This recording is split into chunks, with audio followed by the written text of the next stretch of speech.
ए शुभे इकडे हे बघ तुला आत्ताच सांगतोय त्या कॉकटेलच्या घरचं कोण बी दिसलं ना त्याला बाहेरच्या बाहेर अडवायचं काय आधीच सांगतोय आपल्या भावाचं लग्न आहे आपल्याला काय अडचण नाही पाहिजे इथं पोरगी जरी घरात लग्न करत असले ना तर पळून आली लक्षात ठेवा तर जा चल तिकडे अरे तू गप्पा मारत काय उभारलायस किती कामं पडले ती घरात हा तुझं आवरलं म्हणजे झालं का नवरदेवात कोणी आवरायचं हा मामा जातो की 2 मिनिटात ए पंड्या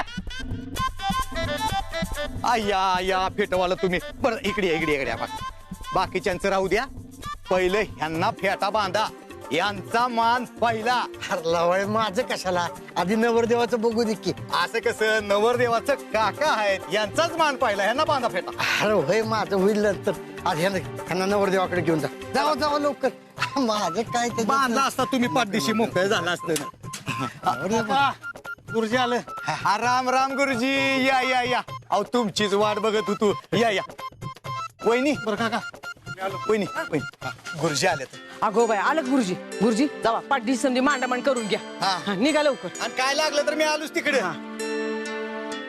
वहिनी आज लय भारी वाटतंय बघा दादासाहेब पाहिजे होत पोराच्या लग्नाला अव लेकाच्या चेहऱ्यावरचा आनंद बघून त्यासनी किती आनंद झाला असता त्यांची कमी भासते हो भाऊ वहिनी अहो दादा नसला तरी त्याचा आशीर्वाद आहे दोघांच्या पाठीशी कायमच तुम्ही नका टेन्शन घेऊ अहो तुम्ही वरमय आहे सा जरा चेहऱ्यावर बी दिसू दे की हा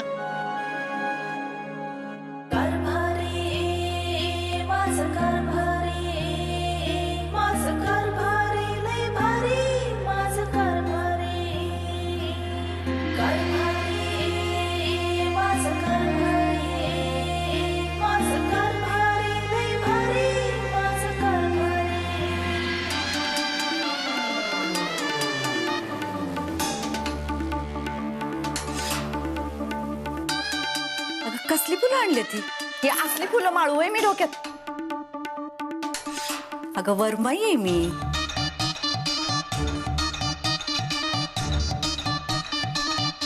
काकी मला एक विचारायचं होतं तुम्हाला म्हणजे ज्या अंकुशरावाचं नाव जरी घेतलं तरी तुमचं पित्त खवळतं ज्यानं तुमचं झिडपीचं अध्यक्षपद घालवलं ज्या पुरीला तुम्ही आपल्या दारात हाकलून बी दिलं आता त्याच पुरीला घरात घेतले तुम्ही त्यांच्याशी सोयरीक बी जुळवली तुमच्या पुतण्याचं लग्न त्या पोरीशी लावून देते मला तर काय बाय कळतच नाही तुमचं दीपे त्याला कांचन सूर्यवंशीचं डोकं लागतंय ते तुझ्या मेंदवाला झेपणार नाही चल जा काम कर जाते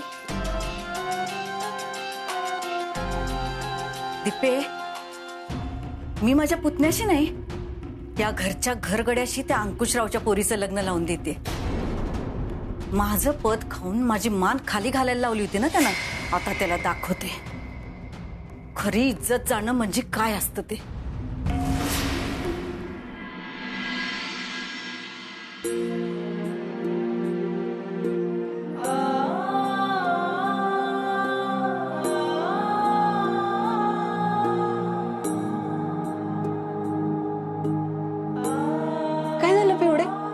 अशा आनंदाच्या वातावरणात अशी उदास का बसलीस तू नाही काही नाही पिवडे तुझं लगीन तुझ्या आवडत्या जोडीदारासोबत होते अशी उदास का बसलीस तू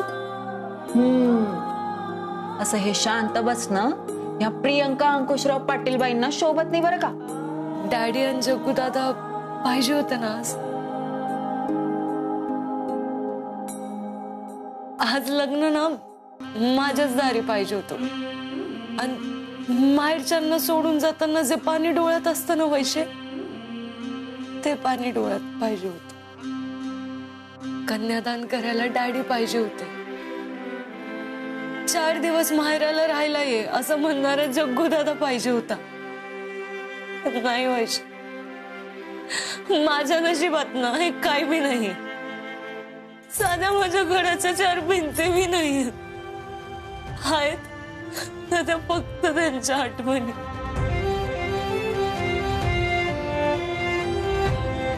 वैशे तुला माहिती प्रत्येक मुलीच्या आयुष्यात तिच्या लग्नाचा दिवस काय एवढा महत्वाचा असतो कारण त्या दिवशी तिच्या घरच्यांकडून तिचा प्रत्येक लाड लय आनंदाने पुरवला जातो.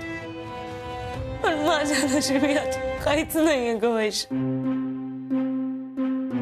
अगं पिवडे, जे काय बी बोलतेस ना ते समज खरं आहे. पण आता जे काय बी घडतंय ना ते स्वीकारून तुला आज लय खुश व्हायला पाहिजे ग.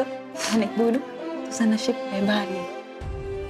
जे तुला एवढी जीव लावणारी माणसं भेटली तर त्यामुळे तू उगा उदास होऊ नकोस ग. नसल्या या आनंदाच्या वातावरणात उगाच डोळ्यातनं पाणी न आणूस. बरं चल आवरायला घे, नाही तर ते विरोधाचे उगा म्हणतील कसली बायको पदरात पडल्या म्हणून.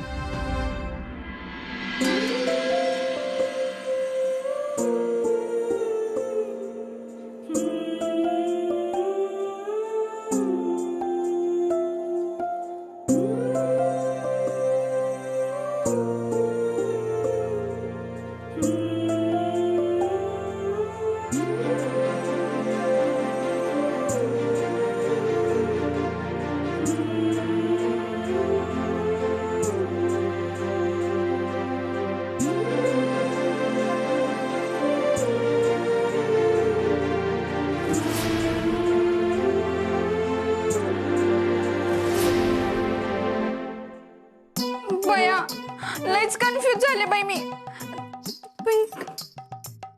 हा बरं झालं तुम्ही आला.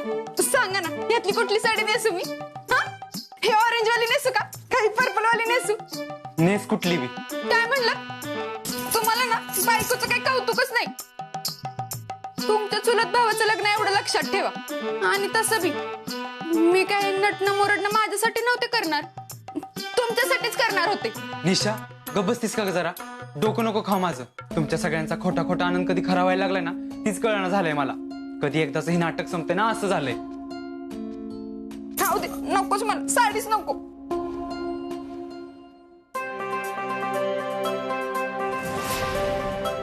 पिलाजी अजून किती कामं राहिली ती उरका पाटापाटा. अगं बाई आला का, बरं झालं. चला घ्या उरकून सगळं. होय हो सुनंदाताई, कसं जमलं हो हे लग्न? अहो तुमच्या विरोधात तर डायरेक्ट विरोधकाचीच पोरगी पसंत केली की. पसंत केली म्हणजे अंकुशरावाच्या पोरीचं लग्न वीरू बरोबर मी लावून देते, ते बी अंकुशरावाला ताकास्तूर न लावता. कांचनताई तुम्ही किती हो चांगली आहे. कुणी मुलाच्या लग्नात नाही करत एवढं तुम्ही पुतण्याच्या लग्नासाठी करताय. कोण म्हणतोय माझा लेख नाही आहे? तो तर माझा दुसरा लेखच आहे की. म्हणून तर आज मीच वरमाई आहे. चला चला लग्नाची तयारी दाखवते.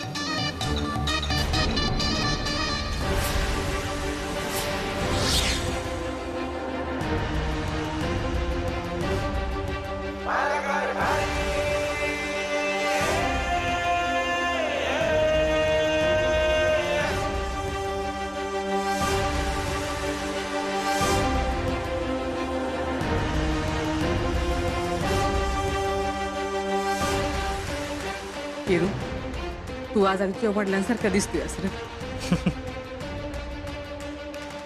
पण असं राहून राहून त्यांची लय आठवण येते. तुला असं घोड्यावर बसताना बघून त्यासने किती आनंद झाला असताना. दादा जरी शरीरानं आपल्या सोबत नसलं तरी मनानं आपल्या सोबतच आहेत. आणि तो असं डोळ्यात पाणी नको आणत जाऊ. मला कसं तरीच होतं. आणि ठीक आहे, तू अजून आवरला नाहीस वे? जा पटकन आवर. आज तू आवरायचंस, माझं काय रे? आई, तू आज नुसती माझी आई नाहीस तर वरमाई आहेस. आणि वरमाईचं रूपात दिसायला नको वे.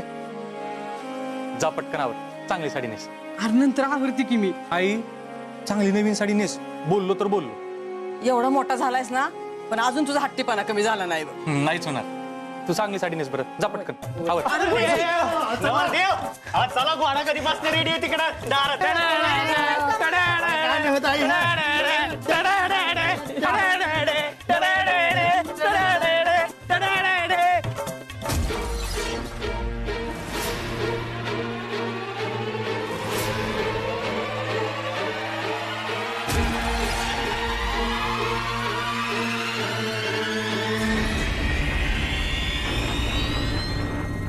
नमस्कार साहेब.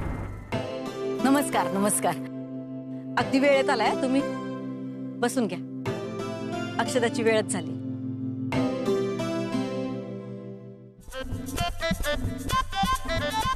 काय रे, कुठे चाललाय तुम्ही? काकी गाव देवाला जाऊन येतोय.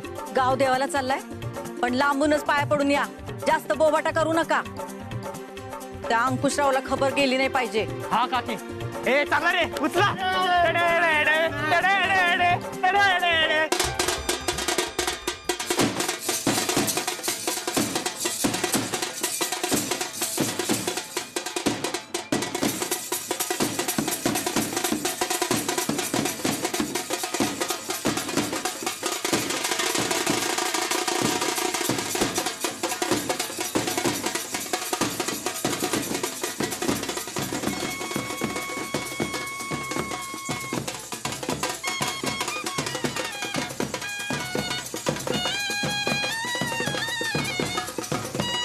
कांचन, आज दादा असताना तर असं साध्या पद्धतीने लग्न झालंच नसतं इरूचं.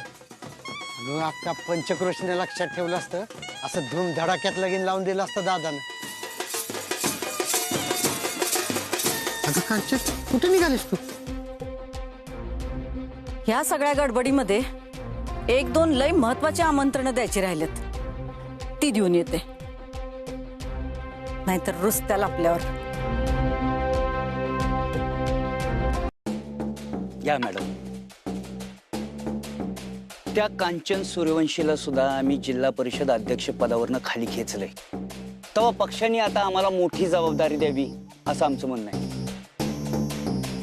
नाही म्हणजे तुम्ही संधी दिलीत तर आम्ही विधान परिषद लढवायला सुद्धा तयार आहे. विधान परिषद नाही, कमीत कमी एखादं महामंडळ तरी द्या. हे बघा, त्यातनं जे काय मिळतील त्यातले 70% तुमचे आणि 30% आमचे.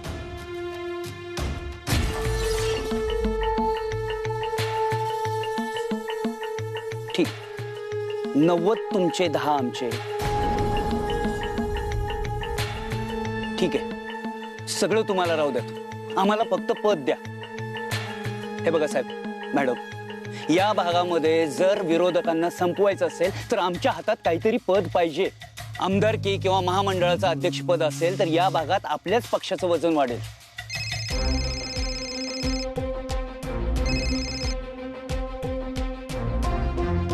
हॅलो, नमस्कार आमदार मॅडम. कांचन सूर्यवंशी बोलते. ओळखलं का? तुम्हाला कसं विसरणार कांचनताई? तुमच्या शेततळ्याच्या घोटाळ्याबद्दल विधानसभेत आवाज आम्हीच उठवला होता आणि मला बदनाम करायचा बी प्रयत्न केला होता. काय आहे, आरोप प्रत्यारोप आपण एकमेकांवर करतच राहतो, पण हे सगळं कधी कधी बाजूला बी ठेवायचं असते. मी आज तुम्हाला एक खास निमंत्रण द्यायला फोन केलाय. कसलं निमंत्रण? अहो, माझ्या पुतण्याचं, म्हणजे विरूचं. तुमच्या पक्षातील माजी आमदार अंकुशराव पाटील त्यांच्या मुलीबरोबर लग्न होत आहे आज. म्हणजे आता थोड्या वेळात होईलच. काय आहे, अंकुशराव आहेत आमचे विरोधक, पण आता ह्या दोघांनीच लगीन करायचं ठरवलंय. त्याला आपण तर काय करणार, नाही का? अहो, पोरगी तर पळून आली त्या घरात. असो, मी तर काय सांगत बसले हे सगळं तुम्हाला. तुम्ही या भागामध्ये दौऱ्याला आहे असं कळलं, म्हणलं पोरांना आशीर्वाद द्यायला याल. लग्नाची लई गडबड आहे, ठेवते बर का. वाट बघते तुमची, या.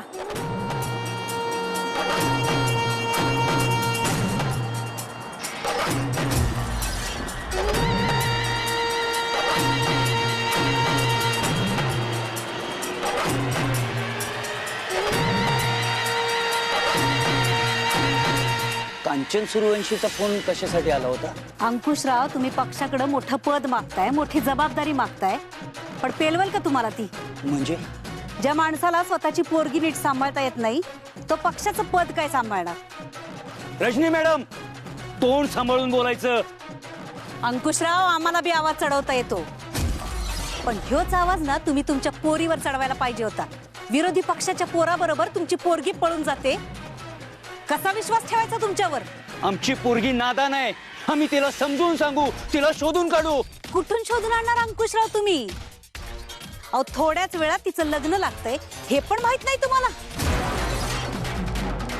अहो, त्या कांचन सूर्यवंशीचा फोन आम्हाला निमंत्रण देण्यासाठीच आला होता. चव्हाण, चला ज्या माणसाला स्वतःच घर सांभाळता येत नाही ना तो पक्ष काय सांभाळणार आहे. चला. पियू, आमची इज्जत घालून तुम्ही त्या 1.5 दमडीच्या पोराबरोबर लग्न करताय. आम्ही बी बघतोच तुम्ही कसं लग्न करताय आणि कसं बोहल्यावर चढताय तेच.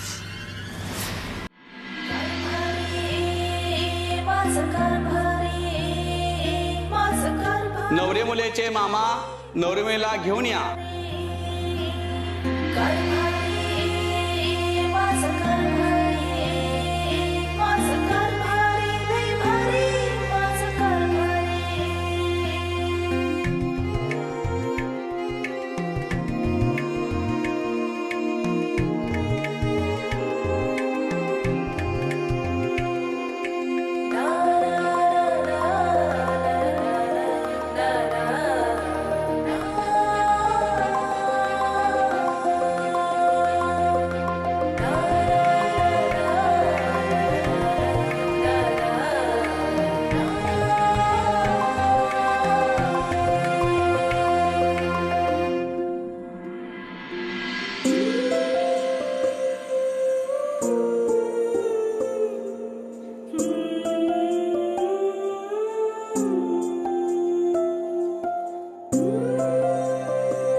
शुभमंगल सावधान.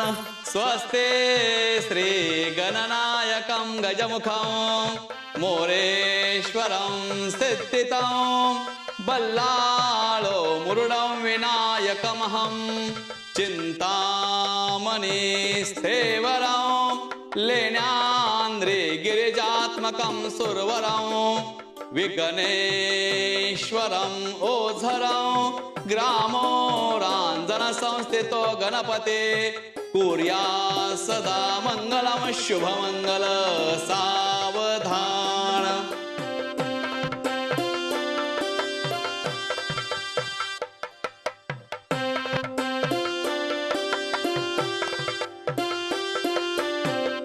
शुभमंगल सावधान.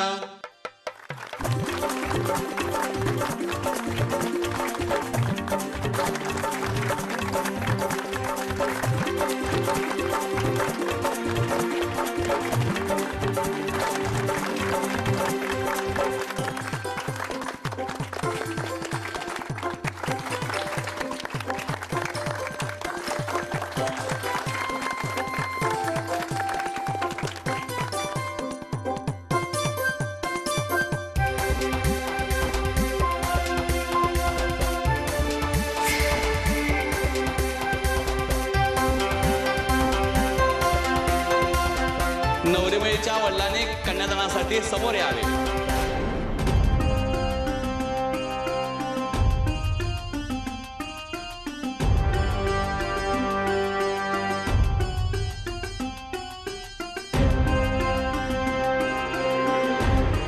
थांबा.